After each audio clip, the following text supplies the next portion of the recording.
નમસ્કાર દર્શક મિત્રો, સ્વતંત્ર સમાચારમાં આપનું હાર્દિક સ્વાગત છે।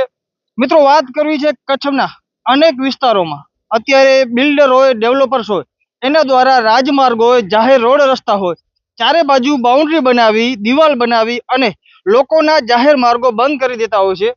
હવે તમે એક ઉદાહરણ તરીકે કહું કે અત્યારે આપણે કમ્પાઉન્ડમાં છીએ, અત્યારે એસડીએમ સાહેબની આ કચેરી છે, પરંતુ અહીંયાથી મારે પાછળ જવું હોય અને પાછળનો જો રસ્તો બંધ કરી નાખવામાં આવે, બાઉન્ડ્રી બનાવી નાખવામાં આવે તો મારે એ પાછળ જવા માટે ખૂબ મોટો ચક્કર કાપવો પડતો હોય છે અને એ ચક્કર 1.5 થી 2 કિલોમીટર સુધીનો અંતર કાપી અને હું મારી રેસિડેન્સી અથવા મારી સોસાયટીમાં જઈ શકતો હોઉં છું। અત્યારે એવી રીતે અનેક કિસ્સાઓ આપણે કહી શકાય કે શિણાઈ હોય, વરસામેડી હોય, કીડાણા હોય, એવી અનેક જગ્યાએથી અમારા સમક્ષ રજૂઆતો આવી રહી છે કે અમારા જાહેર રોડ માર્ગ, જે રાજા માર્ગ કહેવાય, ત્યારે પાછળના જે રોડ હોતા હોય છે એ બંધ કરી નાખવામાં આવતા હોય છે।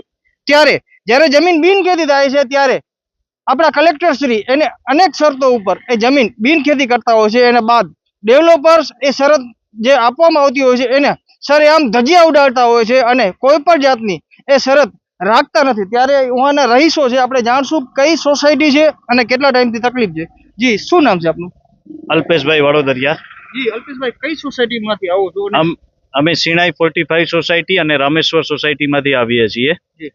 ને અમારો પ્રોબ્લેમ એ છે કે અમારી સોસાયટીની બારેથી સર્વે નંબર 46 પૈકી એકમાંથી જીડીએ એપ્રુવડ ટાઉન પ્લાનિંગનો રોડ નીકળે છે, પણ એનો ધ એસ્ટેટના બિલ્ડર દ્વારા એ પૂરેપૂરું ટાઉન પ્લાનિંગનો જે 60 ફૂટનો રોડ છે એમાં દબાણ કરી દીધેલું છે અને અમે 2022થી આ દબાણ ખુલ્લું કરવા માટે પ્રયત્નો કરીએ છીએ, પણ હજી સુધી પણ બિલ્ડર દ્વારા કન્સ્ટ્રક્શન માટેની ઓયડિયું, કન્સ્ટ્રક્શનનો સામાન, સિમેન્ટ, રેતી, કાકરી એવું બધું કરી અને દબાણ કરેલો છે, જેથી અમારા માટે ઈ ચાલવા માટે રસ્તો અત્યારે એકદમ સંપૂર્ણપણે બંધ છે।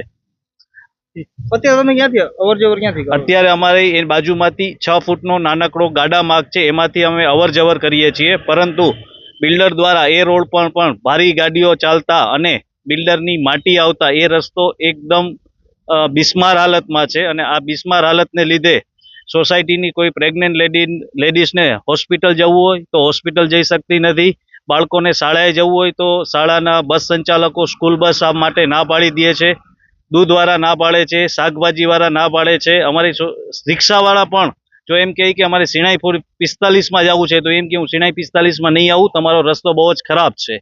તો અત્યારે અમારે અવર જવર માટે કોઈ પણ રસ્તો રહ્યો નથી। મિત્રો, એક હું તમને ચોક્કસથી વાત જણાવીશ, કારણ કે 2023માં જીડીએ દ્વારા એક હુકમ કરવામાં આવ્યો છે આપણે ગ્રામ પંચાયતને કે આ જે આમની તકલીફ છે એને તાત્કાલિક ધોરણે એનું નિરાકરણ લાવવામાં આવે, પરંતુ અત્યારે ક્યાંક ને ક્યાંક જીડીએ પોતાની જવાબદારીમાંથી જાણે છટકું ગોઠવતી હોય એવી રીતે ગ્રામ પંચાયતને લેટર લખી દે છે કે આનો જે મુખ્ય માર્ગ છે એ ખુલ્લો કરવામાં આવે, તેમ છતાં અત્યારે ક્યાંક ને ક્યાંક જીડીએ ઊણું ઉતર્યું હોય એવું અત્યારે લાગી રહ્યું છે। જી કવિરાજ, ખાસ કરીને અત્યારે તમે બધા આયા, શું કીધું જણાવ્યું સાહેબે?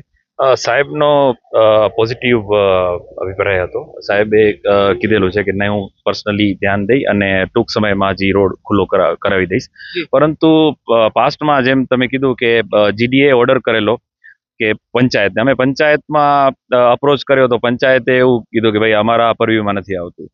એના પછી અમે મામલતદાર ઓફિસ ગયા તો મામલતદાર ઓફિસ અગેન કહે છે કે તમે જીડીએમાં જાઓ, જીડીએમાં જઈએ તો કહે છે અમે તો ઓલરેડી ઓર્ડર કરેલો છે। તો આ ઓફિસ અમે બહુ મતલબ ફરેલા છીએ। પાસ્ટમાં અમે 3 થી 4 વખત જ્યારે દેસાઈ સાહેબ એસડીએમ હતા ત્યારે એમની પાસે પણ અમે રજૂઆત કરેલી, પણ હજુ સુધી એનો કોઈ નિવારણ થયેલું નથી। જી, સાહેબે કેટલા સમયનો ટાઈમ માંગ્યો? સાહેબે કીધું કે ટૂંક સમયમાં સમય મર્યાદા નથી કીધી, પણ એમનો મતલબ બોડી લેંગ્વેજ ઉપરથી ને જે વાત ઉપરથી પોઝિટિવિટી જણાતી હતી।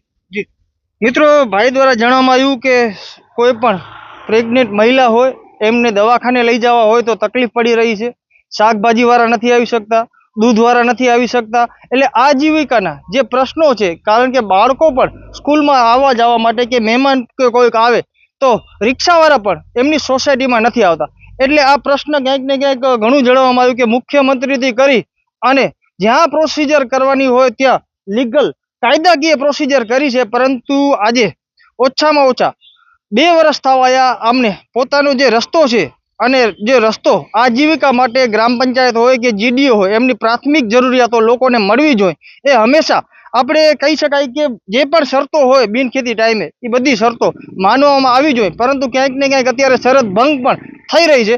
બાકી આ બધા વિષયને લઈ તમે શું કર્યા છો? કારણ કે હરેક સોસાયટીનો અત્યારે આને આ પ્રશ્ન છે અને આને આ મુદ્દો છે. આમાં સમયસર જો આપણા એસડીએમ સાહેબ છે કે કલેક્ટર સાહેબ છે એ આળસ નહીં ઉડાડે તો આ પ્રશ્ન ખૂબ વિકટ બનતો જશે. બાકી આ વિષયને લઈ તમે શું કર્યા છો કમેન્ટ દ્વારા જરૂરથી જણાવજો. જગદીશ દાફડા સાથે નીરવ ગોસ્વામી, સ્વતંત્ર સમાચાર, અંજાર, કચ્છ, ગુજરાત.